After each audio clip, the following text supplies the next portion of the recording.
नमस्कार प्यारे दोस्तों, कैसे हैं आप सभी। उम्मीद करता हूं अच्छे होंगे और अपनी पढ़ाई को अच्छे से कर रहे होंगे। आज target the math become maths expert में आज चैप्टर नंबर 5 स्टार्ट होने जा रहा है, जो है रेशो एंड प्रोपोर्शन, जिसको हम अनुपात एवं समानुपात कहते हैं। ये एक ऐसा चैप्टर है, कोई कितना बड़ा एग्जाम क्यों ना हो या फिर कितना भी छोटा एग्जाम क्यों ना हो, ये एक ऐसा चैप्टर है जो हर एक एग्जाम में पूछा जाता है। इसके प्रश्न आपको प्रत्येक एग्जाम में देखने को मिलेंगे, इसलिए इसके थ्योरी को बड़े ध्यान से पढ़ेंगे और आने वाले समय में थ्योरी कंप्लीट करने के बाद जैसे हम करते हैं प्रीवियस ईयर क्वेश्चंस, इसके भी हम प्रीवियस ईयर क्वेश्चंस करेंगे। बेस्ट ट्रिक्स के साथ में हम पढ़ेंगे और सभी गवर्नमेंट एग्जाम को मद्देनजर रखते हुए ये क्लास आपके लिए तैयार की गई है। तो जितना हो सके वीडियो को शेयर कीजिए और चैनल को सब्सक्राइब कर लीजिए अगर आप चैनल पर नए हैं, और अगर आपने अभी तक वीडियो को लाइक नहीं किया है तो लाइक कर लीजिएगा। तो चलिए देर ना करते हुए क्लास स्टार्ट करते हैं। आपके लिए पहला जो बात है, इसमें जो आपके लिए टॉपिक है वो क्या है। देखो, सबसे पहले हम बात करेंगे रेशो एंड प्रोपोर्शन के बारे में। रेशो क्या होता है, ठीक है। सबसे पहले हम बात करेंगे रेशो के बारे में। रेशो क्या होता है? रेशो होता है अनुपात। जो अनुपात का साइन होता है वो क्या होता है? देखो, अनुपात का जो साइन होता है ये अनुपात का साइन होता है। तो कैसे करेंगे? देखो, ए अनुपात बी, दो संख्याएं अनुपात में कब होगी। सबसे पहली बात है अनुपात में हुई क्यों, ए अनुपात बी क्यों हुई। देखो, दो अंकों के बीच अनुपात कब आएगा? तब जब दोनों संख्याएं सजातीय होंगी। मतलब सजातीय का मतलब क्या होता है? मतलब इनका जो यूनिट डिजिट होगा वो सेम होगा। यूनिट क्या होगी? जो इनकी यूनिट होगी वो सेम होगी। जैसे सेंटीमीटर सेंटीमीटर होने चाहिए दोनों, ठीक है, और मीटर मीटर होने चाहिए। सजातीय होने के बाद अगर ये अनुपात में है तो क्या होगा? इनका कोई मात्रक नहीं होगा। अब आप समझेंगे क्या? अगर दो संख्याएं अनुपात में हैं तो उनका कोई मात्रक नहीं होगा, और अगर संख्याएं अनुपात में नहीं है तो उनका मात्रक होगा। अगर संख्या ए और बी जो ये वेरिएबल हैं ये अनुपात में है तो इनका कोई भी मात्रक नहीं होगा, ए अनुपात बी होगा। लेकिन हम इसको ऐसे लिख सकते हैं, अगर हम इनको वेरिएबल के रूप में लिखें तो ए सेंटीमीटर और बी सेंटीमीटर, हम इसको ऐसे लिख सकते हैं, ठीक है। चलो आगे बात करते हैं। जैसे आपने बोला कि 2:3 है, ठीक है, इसको आप 2:3 लिख सकते हैं। लेकिन आप अगर ये संख्या बोल दी जाए कि 2 मीटर और संख्या 3 मीटर है, इनको अनुपात में लिखो, तो इनको अनुपात में कैसे लिखेंगे? ऐसे लिखेंगे। क्यों? क्योंकि यहां पर अगर आप मीटर रखोगे, यहां भी मीटर रखोगे तो मीटर से मीटर कैंसिल हो जाएगा। तो यहां पर क्या होगा कि ए अनुपात बी, ये क्या है? ये तो है रेशो फॉर्म। ये क्या है? Ratio form. अगर इस संख्या को हम ऐसे लिख ले जाए वेरिएबल को कि ए अनुपात बी, जो ये क्या है? ये है डिवीजन फॉर्म, ठीक है। बात एक है लेकिन दोनों में फर्क है। ये तो है रेशो फॉर्म और ये क्या है? ये है डिविजिबल फॉर्म, डिवीजन फॉर्म। तो चलिए आगे बात करते हैं। जैसे अगर हम बात करें, अभी हमने बात की कि यूनिट होनी चाहिए, सेम होनी चाहिए। तो क्या आप 400 ग्राम का 20 किलोमीटर से अनुपात बताओ।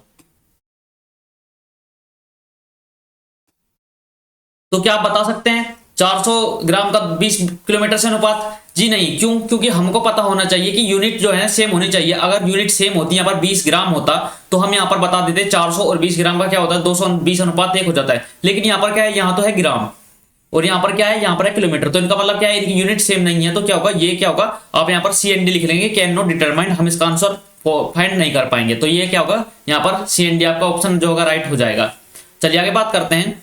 अगर हम यहाँ पर बोलें कि 40 लीटर तथा 120 लीटर का अनुपात बताओ, तो क्या आप बता सकते हैं?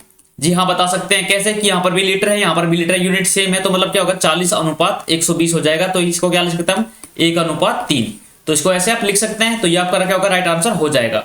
इसी प्रकार हम बात करें कि 5 किलोमीटर तथा 400 मीटर का अनुपात बताओ। तो क्या आप इसका अनुपात बता सकते हैं? आप कहेंगे जी हाँ बता सकते हैं। लेकिन आप कहेंगे यहाँ तो किलोमीटर है, यहाँ पर मीटर है। तो क्या होगा?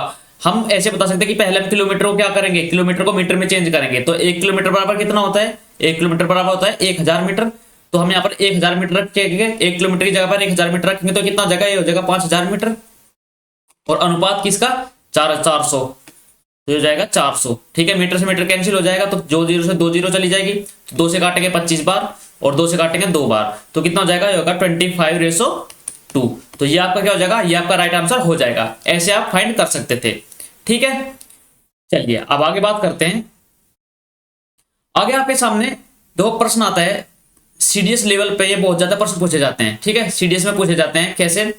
वैसे किसी में पूछ सकता है, लेकिन अभी तक सीढ़ी में पूछे गए हैं कि प्रश्न दे देगा आपके सामने, यदि 1 सेंटीमीटर पैमाने पर रियल लाइफ में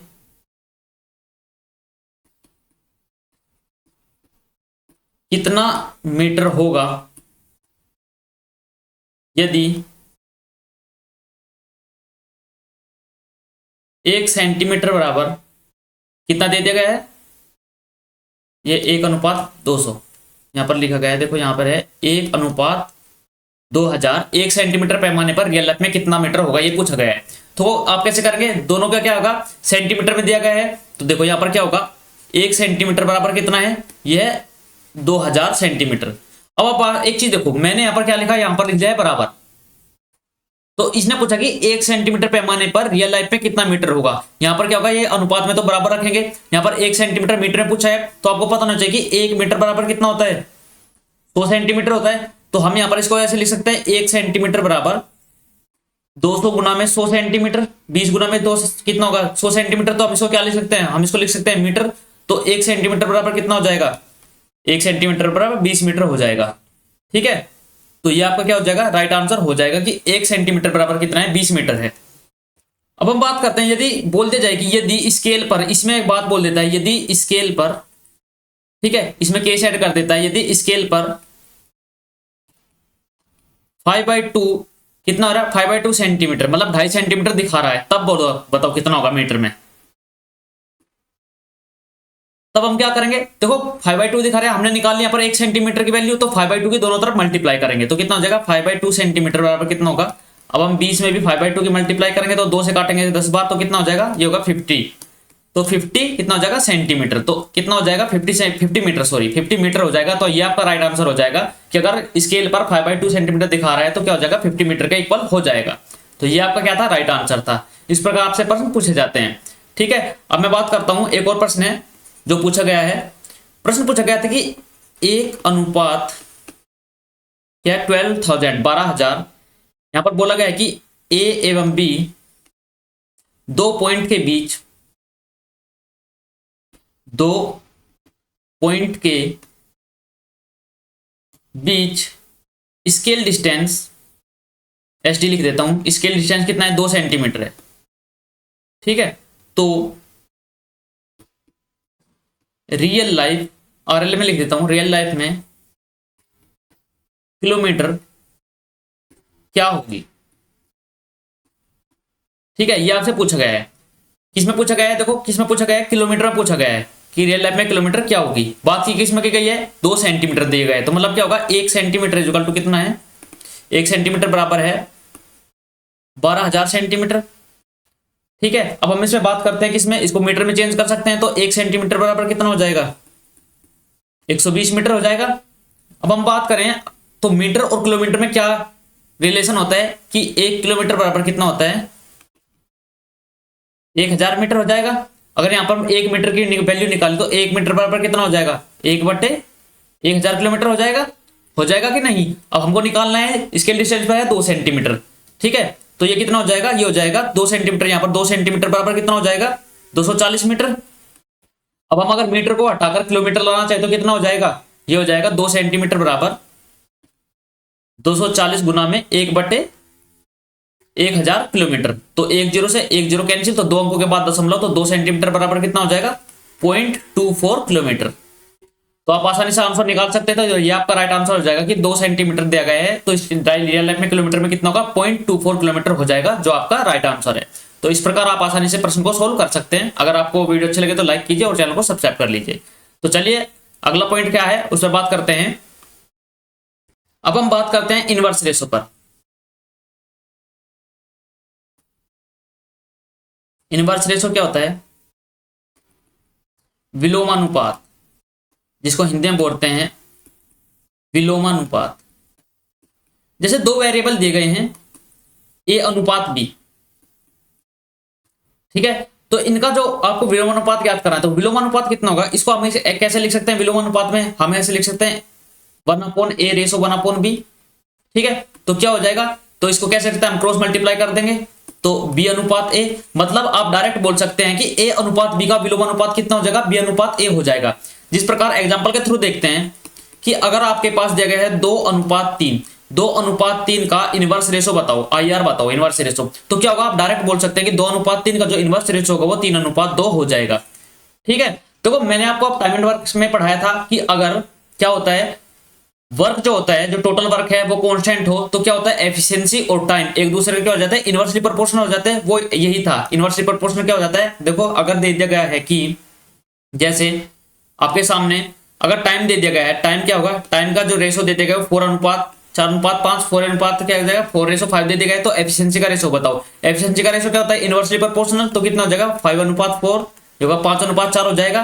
तो इसी प्रकार आपने पढ़ा होगा टाइम स्पीड डिस्टेंस होता है, अगर डिस्टेंस क्या हो जाए, डिस्टेंस कांस्टेंट है, अगर टाइम इज इक्वल टू कितना होता है, जो का डिस्टेंस इज इक्वल टू कितना होता है, distance is equal to speed into time. अगर डिस्टेंस कांस्टेंट है, अगर ये कांस्टेंट है, तब क्या होगा, जो टाइम हो जाएगा क्या हो जाएगा, इनवर्सली प्रोपोर्शनल किसमें होगा, 1/s, मतलब स्पीड के। तो अगर यहां पर बोल दिया जाए कि स्पीड का रेशो कितना है, स्पीड का रेशो अनुपात दे दिया गया है 7:8, तो टाइम का रेशो कितना हो जाएगा, टाइम का रेशो इसका उल्टा हो जाएगा, मतलब 8:7 हो जाएगा। तो ये आपका क्या था, इनवर्स रेशो था, जो आपने अच्छी तरीके से सीख लिया। अब आप इस प्रश्न को कभी गलती नहीं करेंगे, अगर आपको किसी भी प्रश्न का इनवर्सली रेशो, जो इनवर्स रेशो पूछेगा तो आप आसानी से कर पाएंगे। ठीक है, चलिए आगे बात करते हैं। आगे बात करने से पहले आपके लिए सभी इंपॉर्टेंट अपडेट, दिल्ली पुलिस के लिए आपके लिए इंपॉर्टेंट क्लासेस हो चुकी हैं। यहाँ पर संजीवनी बूटी जो मोस्ट इंपॉर्टेंट क्लास है दिल्ली पुलिस के लिए, ठीक है, इसको लेना मत भूलिएगा। यहाँ से आप कंप्लीट मैथ का प्रैक्टिस कर सकते हैं। 25 एपिसोड्स हैं, एक एपिसोड में 10 क्वेश्चन हैं और ओवरऑल 260 क्वेश्चन है। यहीं से आपको प्रश्न देखने को मिल जाएगा, मैं आपको गारंटी देता हूँ। ठीक है, यहाँ पर हम क्या कर रहे हैं, यहाँ पर हम अभी बेसिक से मैथ्स कर रहे हैं। तो चलिए आगे बात करते हैं। आगे हम बात कर रहे हैं डुप्लीकेट रेशो के बारे में। डुप्लीकेट रेशो क्या होता है,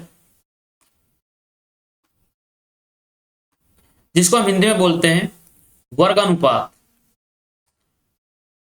वर्गानुपात।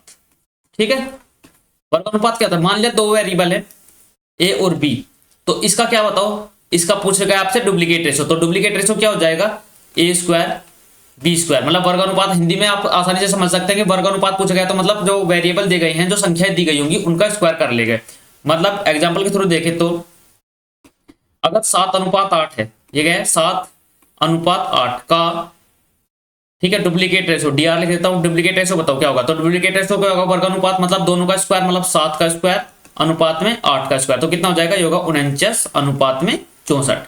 ठीक है, इसी प्रकार हम बात करें कि 17 एवं 19 का क्या बताओ, डीआर बताओ, डुप्लीकेट रेशो बताओ। तो 17 का स्क्वायर कितना होता है, मतलब क्या होगा 17 का स्क्वायर, ये कितना होगा 17 का स्क्वायर अनुपात 19 का स्क्वायर। तो 17 का स्क्वायर कितना होता है 289 और 19 का स्क्वायर कितना होता है 361।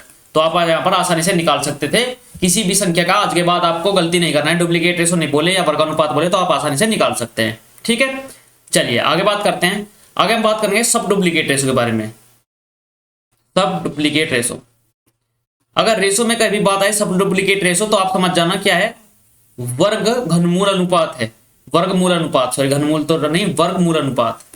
वर्गमूलानुपात, वर्गमूलानुपात क्या होता है, वर्गमूल आ गया ना, देखो वर्ड, अगर हम इसका संधि विच्छेद करें वर्गमूल, ठीक है, प्लस अनुपात, वर्गमूलानुपात हो जाएगा। तो अगर आपके सामने प्रश्न दे दिया जाए कि ये है a² अनुपात b², इसका क्या निकालो, इसका निकालो आप SR, मतलब सब डुप्लीकेट रेशो। तो क्या करना होगा, √a² अनुपात √b², तो कितना हो जाएगा a अनुपात b।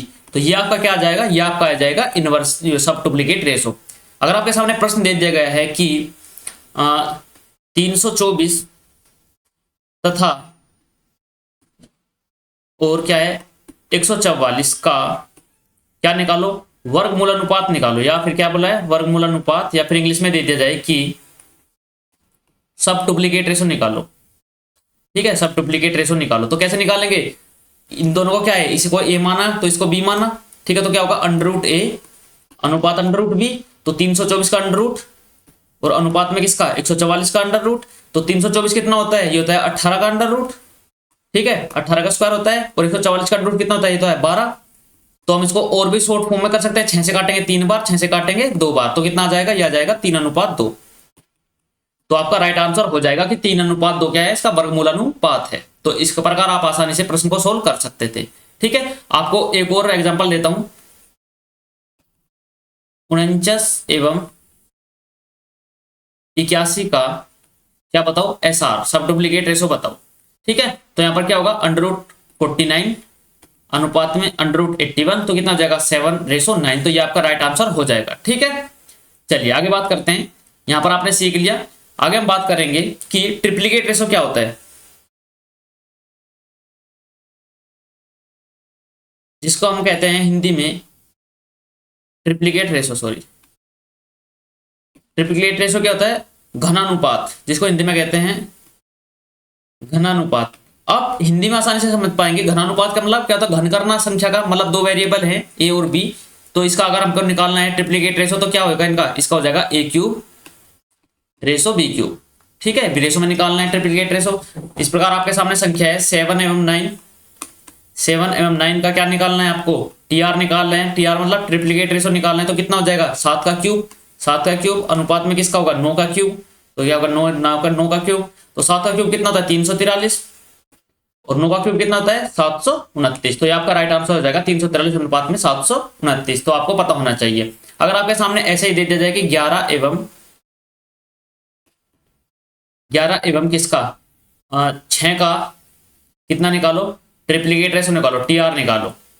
आपके सामने एक एग्जांपल है 11 एवं 6 का निकालो, तो क्या होगा, पहले 11 की क्यूब करेंगे और यहाँ पर कितना हो जाएगा, यहाँ पर 6 की क्यूब करेंगे, तो 11 की क्यूब कितना होता है 1331 ये होता है, और 6 की क्यूब कितना होता है 216। तो ये आपका राइट आंसर हो जाएगा 1331, 200 अनुपात में 216 आपका राइट आंसर हो जाएगा। अब आगे बात करते हैं हम, अगर यहां पर बात करें सब ट्रिप्लीकेट रेशो, तो हो जाएगा क्या कि सब ट्रिप्लीकेट रेशो, इसको कहते हैं घनमूलानुपात।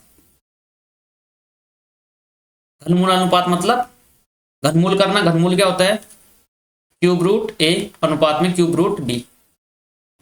ठीक है, अगर आपको सामने ऐसे प्रश्न दे दिया जाए कि क्या होगा 1728 एवं 343 का क्या निकालो, सब ट्रिप्लीकेट STR सब ट्रिप्लीकेट रेशो निकालो, या फिर हिंदी में बोले कि घन मूलानुपात निकालो। तो कैसे निकालेंगे घन मूलानुपात, देखो क्या करेंगे, इसका किसका करेंगे अंडर रूट की जाए क्यूब रूट करेंगे, अनुपात में इसका भी कितना करेंगे क्यूब रूट करेंगे, इसका 343 का। तो ये कितना होता है, ये किसका होता है 12 का क्यूब होता है, और ये किसका होता है 7 का, तो 12 अनुपात में 7 आपका राइट आंसर आ जाएगा। इस प्रकार आप आसानी से प्रश्न को सोल्व कर सकते थे। आगे हम बात करें एक और प्रश्न की, अगर आपको दे दिया जाए कि 125 एवं 8 का STR निकालो। STR मतलब क्या, STR है सब ट्रिप्लीकेट रेशो। ठीक है, घनमूलानुपात, तो यहां पर क्या होगा क्यूब रूट किसका 125 का, और साथ में किसका होगा 8 का। ठीक है, तो यहां पर कितना होगा 5 अनुपात में 2, तो 5 अनुपात 2 आपका राइट आंसर हो जाएगा। इस प्रकार आप किसी भी प्रश्न को आसानी से सोल्व कर सकते हैं। चलिए आगे बात करते हैं, हम बात करेंगे कंपाउंड रेशो कैसे निकालें। कंपाउंड रेशो, अब आप कंपाउंड रेशो को हिंदी में जाने, कंपाउंड रेशो हिंदी में होता है जटिल अनुपात।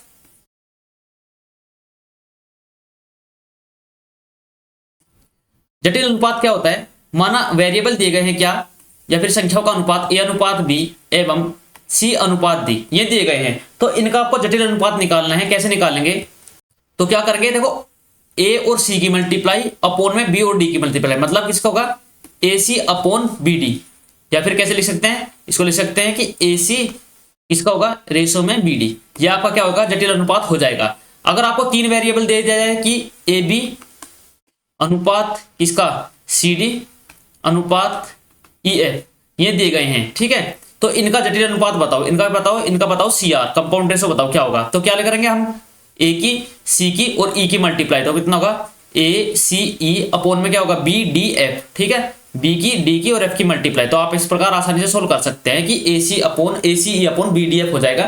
देखो जितने भी आपको अभी तक कंसेप्ट बताए गए हैं सबका या तो नोट कर लीजिए या आप स्क्रीनशॉट ले सकते हैं आसानी से। ठीक है, मैं आपसे कहूंगा कि आप अपने हैंड नोट्स बनाइए, उससे आपको पढ़ने में आसानी होगी और अच्छे से आप उसको तैयार कर पाएंगे। तो चलिए बात करते हैं आगे, इस पर कैसे प्रश्न पूछे जाते हैं। प्रश्न है, और ये प्रीवियस ईयर प्रश्न है, ठीक है। 2:x व 3:5 का CR कंपाउंड रेशो कितना दिया गया है? 9:10 दिया गया है। तो x का मान बताओ। तो इस प्रश्न को आप आसानी से सोल्व कर सकते थे। कैसे? देखो, आपने पढ़ा है कि इसको a मानेंगे, इसको b माने, इसको c मान ले और इसको d। तो क्या होता है, जो रेशो होता है क्या होता है, कंपाउंड रेशो क्या होता है, CR जो होता है वो कितना होता है, AC अपॉन में BD। तो AC upon BD equal to क्या दिया गया है, 9/10 दिया गया है। CR की वैल्यू दी गई है, तो AC का मान कितना है, 2 × 3 अपॉन ये कितना होगा, x × 5 इज इक्वल टू कितना, 9/10। यही तो आपको दिया गया है CR की वैल्यू। तो यहां से आप आसानी से कर सकते हैं, 3 से 3 टाइम्स गया, ठीक है, 5 से कितने टाइम्स गया, 2 टाइम्स, ठीक है। तो 2 से यहाँ पर 2, तो ये कितना होगा, x इक्वल टू कितना होगा, x इक्वल टू हो गया किसका, x इक्वल टू कितना होगा, 4/3। ये आपका राइट आंसर हो जाएगा कि x इक्वल टू 4/3 हो जाएगा, जो आपका राइट आंसर है, ठीक है। चलिए आगे बात करते हैं। आगे प्रश्न है आपके लिए कि कंपाउंड रेशो ज्ञात करो किसका, 2/3 एंड किसका, यहां पर duplicate ratio of 4/5 and triplicate ratio of 1/2। तो इसका पता ज्ञात करो, क्या होगा इसका आंसर, इसका CR ज्ञात करो कितना होगा। अब आपका देखो क्या क्या होगा कि 2:3, ठीक है, ये तो होगा 2/3। और DR क्या होता है, डुप्लीकेट रेशो। डुप्लीकेट रेशो क्या होता है, स्क्वायर, तो कितना होगा, मल्टीप्लाई बाय 4 का स्क्वायर 16 बटे 5 का स्क्वायर 25 मल्टीप्लाई, यहां पर क्या होगा, और किसका TR किसका 1:2, कितना होगा 1:2, मतलब TR क्या होता है, ट्रिप्लीकेट रेशो मतलब क्यूब, घनानुपात, तो क्या होगा 1/8। तो क्या हो जाएगा, 2 से इसको काटेंगे कितनी बार, 4 बार, 4 से इसको काटेंगे 4 बार, तो कितना हो जाएगा 4:75, 25 थी 75, तो 4/75। तो ये आपका राइट आंसर हो जाएगा, ये आपका राइट CR है, कंपाउंड रेशो है, जो ये संख्या का पूछा गया था। इस प्रकार आप आसानी से प्रश्न को सोल्व कर सकते थे, ठीक है जी। चलिए आगे बात करते हैं। अगर आपके सामने दे दिया जाए कि A/B एवं B/C को रेशो फॉर्म में लिखो। रेशो फॉर्म मतलब अनुपात के फॉर्म में कैसे लिखेंगे, तो कैसे लिखेंगे, देखो यहां पर देखो कि क्या होता है, यहां पर B कॉमन है और यहां पर B कॉमन है, तो आप इसको डायरेक्ट लिख सकते हैं कि A/B/C का क्या हो जाएगा, रेशो फॉर्म हो जाएगी, ठीक है। यहां पर क्या है, ये सिंपल फॉर्म होती है रेशो की, ये क्या है, ये सिंपल फॉर्म है, यहां से आप आसानी से निकाल सकते हैं। मतलब क्या है, देखो एग्जांपल के थ्रू समझो, अगर A/B का रेशो दे दिया जाए कितना, 2:5 और B/C का रेशो दे दिया जाए 5:7, तो ABC का रेशो बताओ क्या होगा, तो A/B/C का रेशो बताओ क्या होगा। तो आप आसानी से निकाल सकते हैं, क्या, सिंपल फॉर्म में यहां पर रखेंगे 2, A/2, B का अनुपात कितना है, यहां पर भी बराबर, देखो दोनों जगह बराबर है, तो 5 आ जाएगा, B/5 5 और C का अनुपात कितना 7, तो 2:5:7, ये आप आसानी से लिख सकते हैं कि ABC का रेशो हो जाएगा। तो आगे हम बात करें इसी प्रकार कि A/B is equal to 7:4, B/C is equal to 4 कितना होगा 9 और C/D इज इक्वल टू 9 कितना होगा 16। तो A/B/C/D का मान ज्ञात करो। तो आप आसानी से कर सकते हैं, पहले क्या करो, यहां पर A/B/C निकाल लो, कितना हो जाएगा 7:4:9। अब यहां पर बात करें हम, यहां पर देखो, यहां पर 9 और C/D कितना हो जाएगा, 9:16 यहां पर है, तो यहां पे कॉमन है, तो यहां पर डायरेक्ट D लिखो, D का अनुपात कितना हो जाएगा 16। तो A/B/C/D का मान कितना हो जाएगा, यह जाएगा 7 4 9 16। तो यहां तक हमने आज क्लास की है। आगे हम बात करेंगे इसके बाद किसके बारे में, यहां पर अगली क्लास में हम सीखेंगे प्लॉट मेथड। इससे आगे चलेंगे, रेशो के बारे में सीखेंगे, प्लॉट मेथड क्या होता है, और अगर रेशो इक्वल ना हो तो इक्वल कैसे करेंगे, और उसके बाद कोइन के बारे में पढ़ेंगे, कैसे कैसे प्रश्न आते हैं। तो अगर आपको वीडियो अच्छी लगी है तो प्लीज लाइक कीजिएगा और चैनल को सब्सक्राइब कर लीजिए, ताकि आप आने वाली सभी वीडियो के बारे में अपडेटेड रहें। तो जल्दी मिलते हैं अगले वीडियो में, तब तक के लिए take care, bye bye, love you all, जय हिंद जय भारत। जय मां सरस्वती।